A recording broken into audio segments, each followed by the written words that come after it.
Hey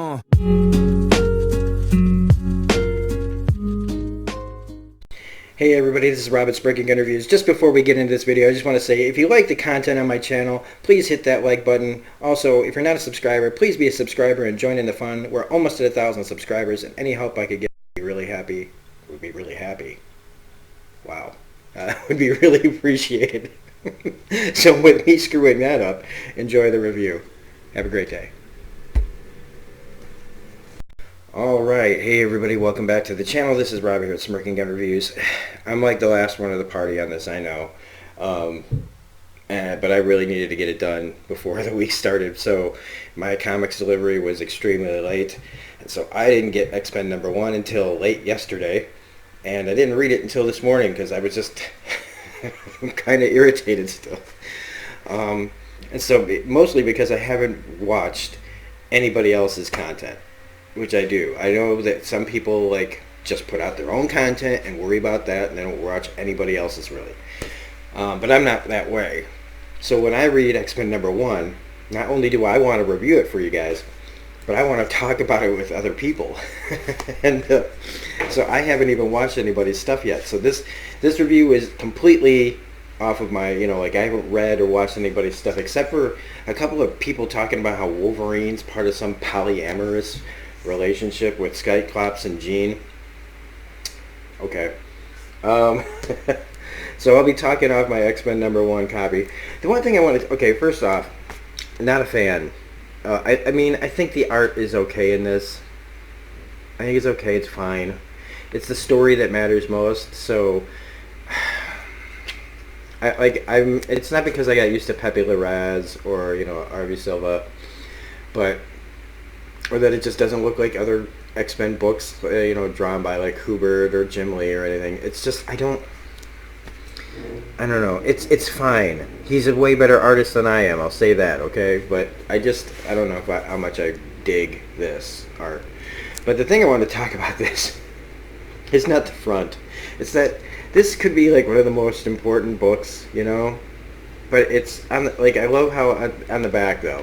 This is what we're going to, you flip it over, you're going to have 30, 40, 50, 60, 80, 100 years from now, we got this on the back of the comic. Save the world, stop the stink, Axe's freshest fragrance yet. The Freshman. Can't we get something that doesn't just look like we're peddling deodorants to children? It just seems weird. I look at some of the old, the backs of comics from when I was a kid, and yeah, they're stupid. They're really stupid. They really think. I never bought anything in the back of a comic book like an advertisement that went, oh my god. I always thought, oh my god, this is the stupidest looking crap. Well, we also have the variants. I don't think I got all of them. I think I got most of them. I got the Hickman design one, which I actually really dig. I really dig these. Then we got the Bagley Part 1 of the connecting variant that's going to be on all the #1s for the new X books. Not a big fan of Bagley's art either, honestly. I got it because I really like the idea of having all the mutants up there, and so I didn't really care who drew it, as long as it was an interesting concept. Yeah, and I'm not looking forward to Bagley's run on Venom again, with Venom Island or whatever. But then we got the Art Germ one, which I wish I could afford the Virgin variant of this, because I just love this so much, and I like that she's back in her Marvel Girl outfit. Damn, Jean has never looked better. And then we got the Will Spertatio variant, which is cool, except everybody's hair. Look at everybody's hair. Everybody's hair is doing this crazy thing. Kind of like how I want my hair to look when I'm not wearing a hat. It's just... Spertatio is interesting. I've always dug him. I really... I wasn't sure how I feel about him, except where when he started doing X Factor, I think it was. But I quickly got on board with it. So when he took over Uncanny X-Men in the 90s, I was really happy. But this is just yeah, that hair. Crazy. And then we got our hidden gem variant that was very hard to get my hands on, but I did. I shouldn't say very hard, it's just timing is everything sometimes, you know? And so we got this one, which is pretty cool. Kind of like a Star Wars-esque cover. Very interesting, the way everybody's at there. This one I gotta make sure I protect because of how much it cost. But anyway, let's jump into X-Men #1 by Jonathan Hickman. And who's the artist again? Lionel Francis Yu. Like I said, I'm not particularly a big fan of the art in this book. It's fine. Like I said, he can draw way better than I can, so who am I to complain? But I don't know. Like I said, it's the story that counts, and this is the summer story, X-Men #1. Except it's also a lot more than that. It's a lot more than that, and I do love that this is still a Hickman book, so we got everything like written down. But I think what I I really like this is because talking about belief. I don't even know why I'm showing you this. It's all black and blurbs. I love how we're talking about Scott and sight, seeing something for the first time, believing it. I think maybe that's a very important part of this story is how this begins, how Scott's completely on board, his faith, showing his faith and his trust, and why it would be with Charles Xavier. Charles is Xavier who literally told him it was safe to open his eyes for the first time and forever. Being true. And so it kind of shows like the level of like, well, why wouldn't this man his whole life following this dream? Again, like it also kind of makes me feel like weren't we in this when he eventually killed Xavier when he was part of the Phoenix Force? I don't know. It just feels like a little bit of we could be heading towards a similar kind of storyline, but maybe not. I kind of stopped reading comics for a while, so I shouldn't even say kind of. I stopped reading comics for a while, and while I was aware of what was going on, I didn't know all the details, so I'm probably missing a lot here. But I do think that it is important. I can see better than most, boy, and the things I will show you, right? And I feel like, like maybe this starts out like any good thing, that maybe goes bad. And also, man, he looks like McAvoy right there, doesn't he? Anyway. I was looking at the roster here and like why throughout this whole book I'm trying to figure out why everybody thinks that Jean and Scott are in this polyamorous relationship, because I'm reading the whole thing and I'm going, well, we're almost to the end. What are you going to tell me that this is what's going on? So what we have is we have the Frame and House of X and Powers of 10 with them like kind of like arms around each other, right? Looking at each other all happily, and that Wolverine is, I guess the proof is that Wolverine is there with all the Summers clan, right? But really, this is just all the characters that are in this book. Nobody that is, like, they leave the villains off, but nobody that's not in this book right now is on this cover. So this just kind of feels like, okay, this is our cast of characters for this book. It doesn't really say why Wolverine's there.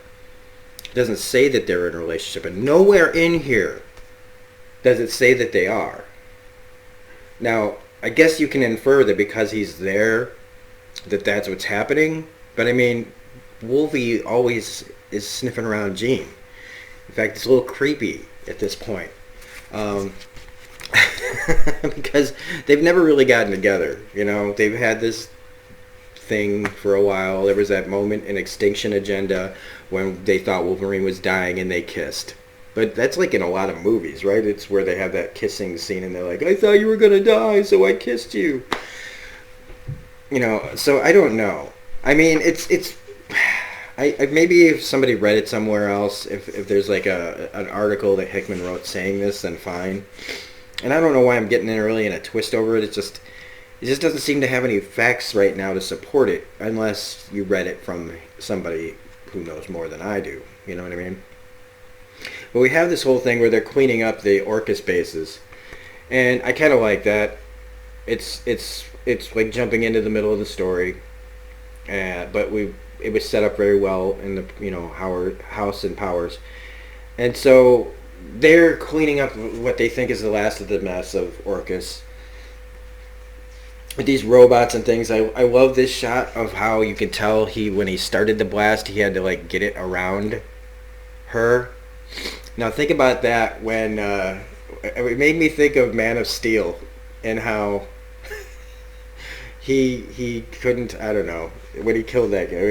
He was about to kill the family and whatever. I don't know. I'm getting off on a tangent. I don't want to get off track on this and start talking about Man of Steel all of a sudden.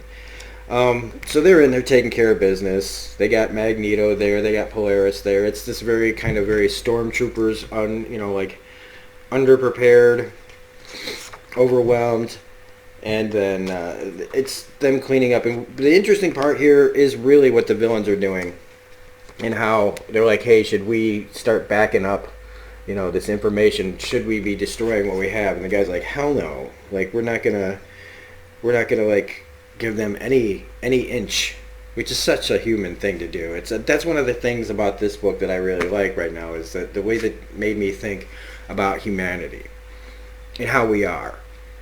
And it's like an example is how we took over this country from the Indians, and how we just like kept going and thinking everything is ours, and we're just going to take it, whatever moral lines we cross.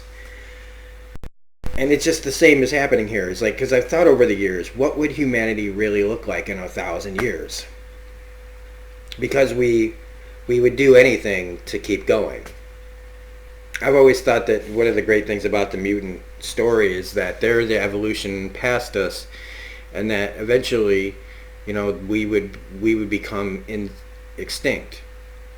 But see, unlike the dinosaurs, we have a choice possibly in this. You know what I mean? Like other species, it doesn't have a choice. It's all about nature and things like that. But we're fighters because we know we have a limited amount of time on this earth, and we've got the brain capacity, the arms and the legs, and all that stuff to do things and improve ourselves. And so it's just so like us that we would just be fighting everything every inch of the way, no matter what moral lines we cross and what excuses we make of why we're doing it. We have to always be the ones on top. It's one of the most powerful things in books to me.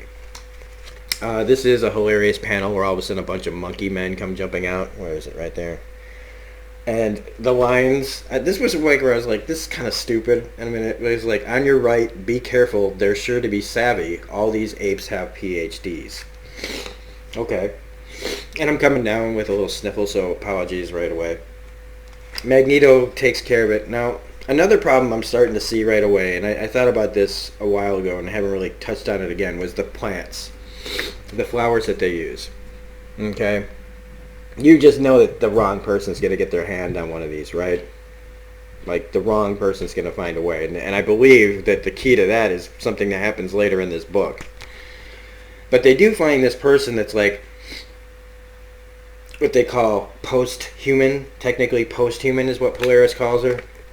In all these tubes where there's a bunch of mutants, there's also this person right here, sorry. And she just up and disappears, and while Magneto says, we got to go after her, Scott's like, that's not part of the, the mission. If the council wants to deal with her, they can do it later, but we got to get these kids home. And the first thing I thought when I saw all these mutant kids they've been working on in the lab, I was like, should you really be taking them straight to Krakoa? Because of what they could have done to them, anything they could have put in them that would just destroy everything you have. But it appears that they've got kind of like I'm not going to say a halfway house, but like a quarantine station to make sure that everything's all right with them. But I don't know. I also like that Magneto is like a freaking rock star to these people now. That after all these years, he's finally, on the right side, or where everybody's on the same side right now, or supposedly on the same side.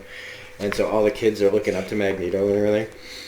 But another part of this is when Polaris asks if he really believes, all this happened because I believed in a thing and now it's real. And she says, do you really believe that? And every single word of it. Now, an interesting way to look at this maybe is how many times have we seen this kind of angle with the head from Charles Xavier? with that kind of slight turn and a like slight smile. I feel like maybe that's something, but again, I don't want to look too hard. And I'm gonna have to pause this to blow my nose. I'm back from blowing my nose. We get to the humans on the Orcus Forge, where it's the last gasp of the last generation, a doomsday weapon composed of human minds, the greatest ever assembled. It's where we find out, all these people from S.H.I.E.L.D. and Hammer Industries and Hydra and just every tech-based, like AIM, Armor, every Alpha Flight, all working to, make these crazy, make the leap that humans are eventually going to get to. And Karima, she's got her Sentinel brain, her, what do they call it, an Omega Sentinel. We got Dr. Devo, who's about to whip it good, anyway, or at least try to. That he wasn't there when all this went down. He's like the brains behind this whole thing. And he talks about how humans are always a slave to their emotions, and that's how we built this last forge of humanity in case evolution saw fit to leave humankind behind. And I get it in a way that like how we fight for our survival. We're basically willing to do anything. We won't accept our circumstances. We'll always try, but it's like in doing so again, the moral, there's like many morals of the stories here, both on mutant side and on human side. It's just like we lose ourselves. We lose our humanity, the mutants lose their humanity. Everybody just because humans can't get past that they don't have powers. That's it. There's somebody's finally going to take them, like the white, like let's just call it what it is, right? It's manifest destiny being challenged by another group of people that believe in their manifest destiny. It's how the Indians were the rulers of their domain until we came, and then, eventually what's going to happen to the, people that took over everything else. Something else is going to happen, and they're going to, we're going to lose power. It's an endless cycle. So let's just get back to the mutants. All right. So I did not know about Vulcan. Okay, I've heard that name before. I've heard it in other things. There's Black Vulcan. There's Vulcans on Star Trek. And then there's Vulcan here. And I didn't know that he was the third Summers brother. Okay, so you don't read comic books for some years and you find out there's a third Summers brother. And Corsair, their father, is there on Earth. I like that he, Cyclops chose to live on the moon so he could have a view. And we get, like, this is where we're introduced, like, Wolverine's here. And I was like, oh, what are they going to reveal here? Nothing. They reveal nothing about this whole polyamorous thing I'm talking about. Also, Vulcan's got, like, a shitload of powers. I did not know this about him. I had to look him up. So it's just them doing their thing. Like, oh, we went out to war and now we're having a little shindig with our all our extended families and everything. Cable's there, Rachel's there. The Starjammers are there. There's some panels in here like showing how like Jean's kind of being a mother to Cable. Also, the whole thing with the Rachel and I can't remember her name, the cat-looking girl. But this was the part that got me. Was they're talking about how they give Corsair Krakoan flower so that he could put it in the Starjammers like. What do they call it? Great, I can't find it here. Arboretum. A place where you put a bunch of plants. All right. I was just thinking to myself, this guy's place is somewhere across the galaxy, right? And while that could benefit the mutants if they needed to get there, somebody's going to find it, right? Somebody's going to find it and find their way to Krakoa. Somebody out in space, some galactic thing. Maybe it's the Brood, which was something I actually have been talking about, or thinking about, not talking about it, was I wonder if the Brood's going to factor into this. Somehow infecting Krakoa or something along those lines.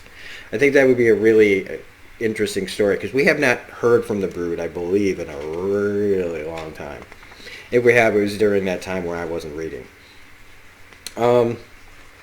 We get the whole the nice little setup of how everybody lives, but see, everybody's got their own rooms. There's no like Jean, Cyclops, Wolverine sex room.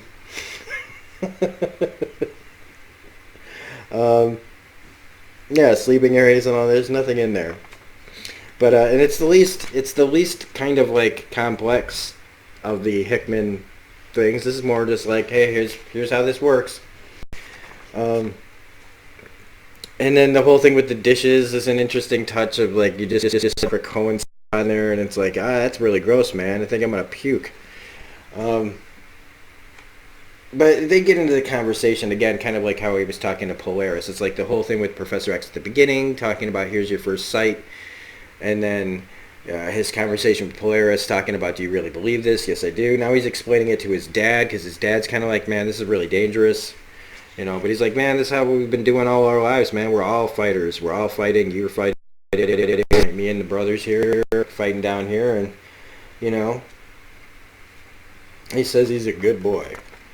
Well, we get back to the Orcus Forge where where's her name, if they say here? Dr. Gregor, that lost the guy in the fight with X-Men and House of X4. She says she knows how to bring her husband or boyfriend or lover back. And that's the end. She's got this little thing here, and for the life of me, I guess maybe is it a Krakoan seed or a pod, or maybe it's the gem of Sidorak for all I know. But she's got her own plans, and that's where the book ends. It's nice to see a completely linear X-Men story issue. It's been like, what is it, 12 weeks? Uncanny X-Men or Age of X-Men ended and this started. And so we haven't X-Men, right? And the whole ending of and X-Force and everybody else's books. It's the last, those were the last times we had like just straight, we're starting from here, we're not jumping back and forth all over the place. Through time and space. It's nice to read just a straight story getting us back into it. It's kind of, that made me think of X-Men #1, where it's just like, here's where we are after all these events have taken place, and this is our new jumping off point, X-Men #1. I think it's a really great book. I think it's really keeps carrying on. Hickman's a great writer. And Marauders #1 is coming out next week. I just want to stop so I can start watching all the content that I've been missing. Since I didn't get to read this until today. So if you like this review, do pick this up. I do like it. You don't have to buy all the variants like I am. I'm a bit of a completionist when I start in on something.